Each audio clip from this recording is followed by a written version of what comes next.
Salut à tous, on se retrouve aujourd'hui pour parler du FC Barcelone en ce mercredi 23 août et on commence tout d'abord avec le match du Barça. A été le match le plus suivi de la deuxième journée de Liga. On peut voir toutes les audiences du côté de l'Espagne par rapport à toutes les rencontres et le match entre le Barça et l'équipe de Cadix. 593 000 spectateurs, enfin téléspectateurs, c'était à la télé le match. Donc il devance le match du Real Madrid contre l'équipe de Almeria où il y avait 588 000 téléspectateurs. Donc voilà le match du Real, le match le plus suivi de cette deuxième journée de Liga. Mais c'est vrai que depuis quelques années, c'est vrai que le football est peut-être un peu moins regardé parce que là on peut voir 593 000 téléspectateurs pour Barça Cadix. Mais il y a quelques années en moyenne, dans la saison 2018-2019, le Barça à chaque fois qu'il jouait c'était plus de 1 114 000 téléspectateurs en moyenne par match, alors que là ça a été 580, la moitié en gros. On peut voir qu'il y a beaucoup de personnes en moins en gros qui regardent les rencontres, de football, peut-être parce que ça dure un peu longtemps tout ça.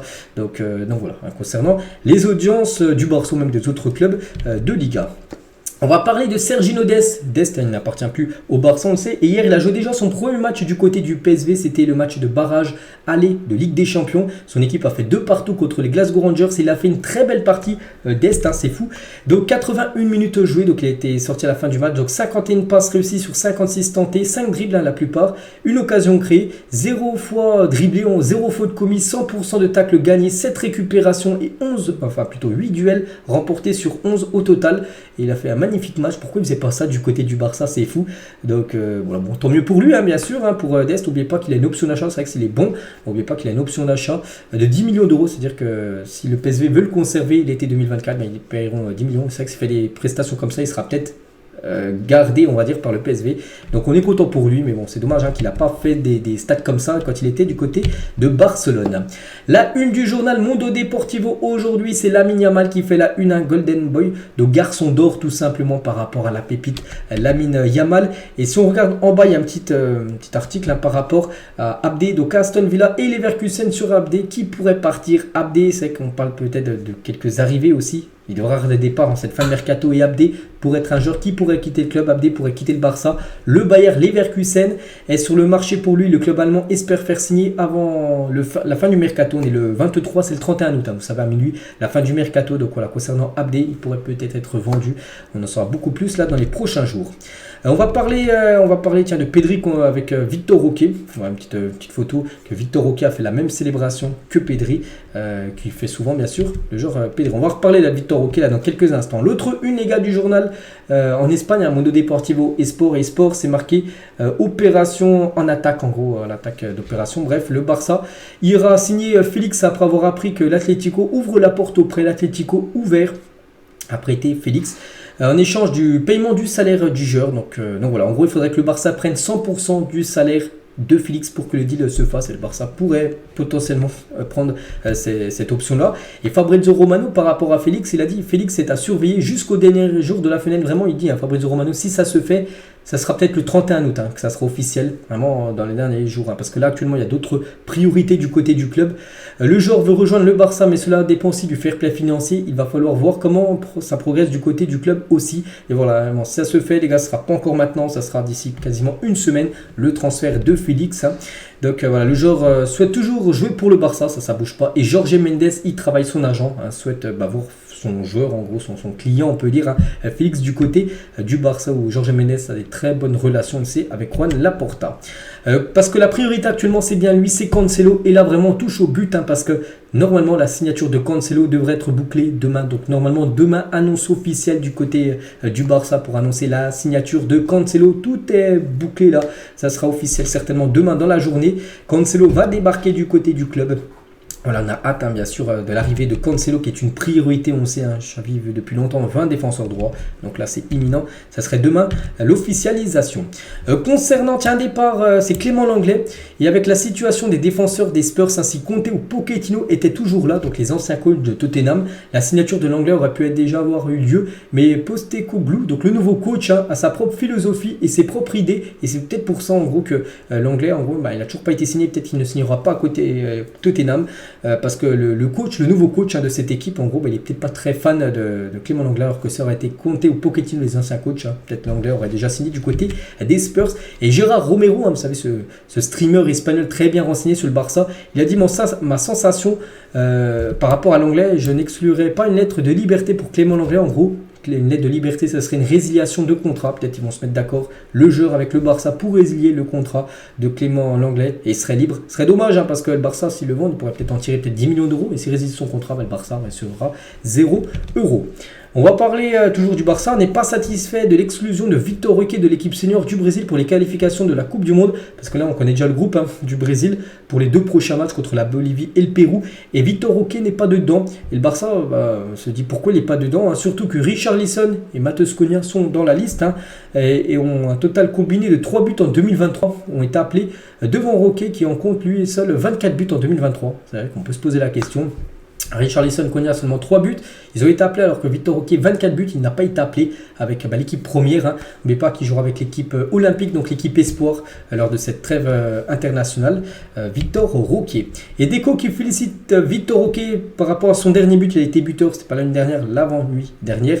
Et il a fait même la célébration, tiens, un peu à la Memphis Depay. Et Deco, nouveau directeur sportif du club, il a mis des petits smileys en train de l'applaudir.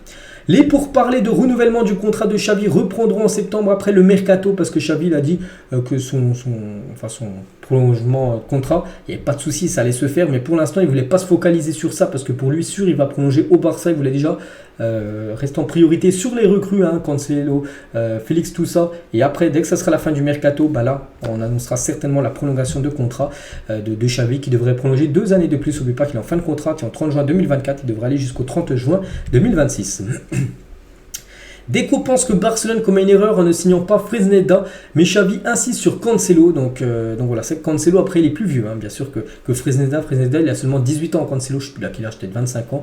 Et en gros Deco pense qu'il aurait plutôt fallu recruter Fresneda qui était vraiment un joueur pour l'avenir, parce qu'il a seulement 18 ans, que prendre Cancelo qui est en plus cher que Fresneda. Donc voilà, bon après les deux peuvent arriver, mais bon pour l'instant ce serait Cancelo bien sûr qui est très très proche, ça je l'ai dit, officiel demain. Sergio Roberto a rejeté une offre de 15 millions d'euros de l'Arabie Saoudite et veut finir la saison au Barça. Voilà, concernant Sergio Roberto, 15 millions, le Barça aurait pu recevoir, et surtout lui il aurait pu quasiment multiplier par 6-7 son salaire, parce que c'est l'un des plus petits salaires du club. Il avait descendu son salaire pour rester au Barça, mais vu que c'est le capitaine, tout ça, il veut honorer bien sûr la fin de son contrat du côté du club. Il a rejeté en gros l'Arabie Saoudite. Concernant Marcos Alonso, donc lui il est sur la rampe de sortie, c'est-à-dire il est proche de quitter le club. Marcos Alonso, il devrait être vendu si une belle offre arrive, il sera vendu, l'ancien joueur de Chelsea.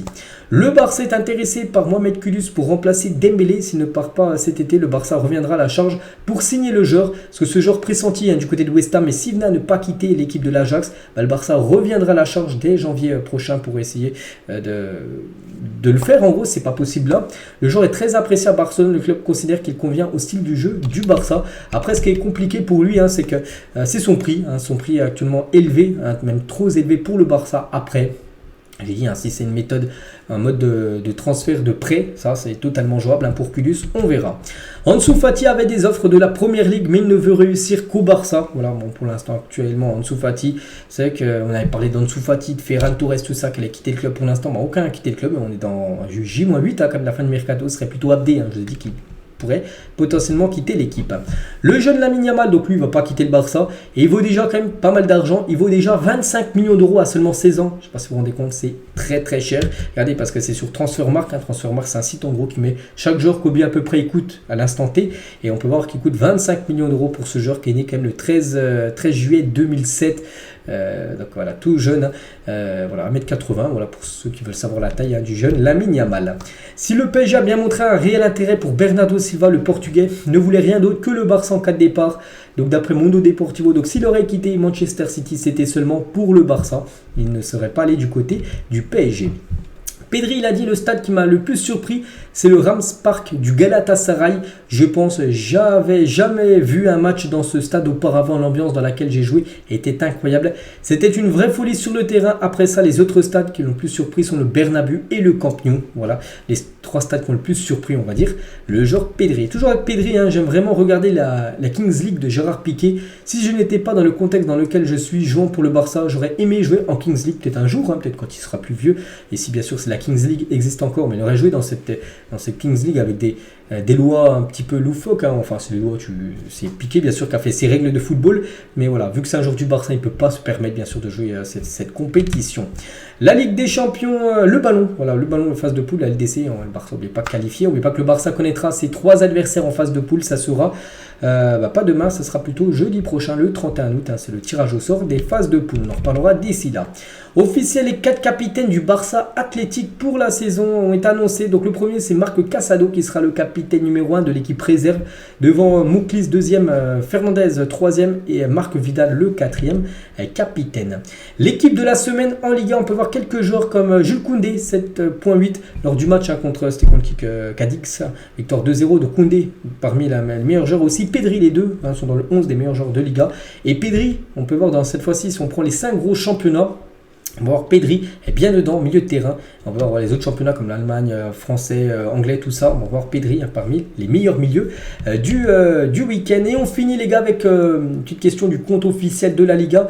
Quel est le meilleur milieu de terrain selon vous? Donc du côté du Barça, ils ont mis Frenkie de Jong, Pedri et ils ont mis Oriol Romeu. Bon, j'aurais mis Gundogan à sa place. Bon, après voilà, le côté de la Liga, ils ont mis Oriol Romeu. Donc on peut voir voilà les 3 grands milieux de terrain, que ce soit Barça, Atlético, Real ou un autre, hein, peut-être une équipe surprise.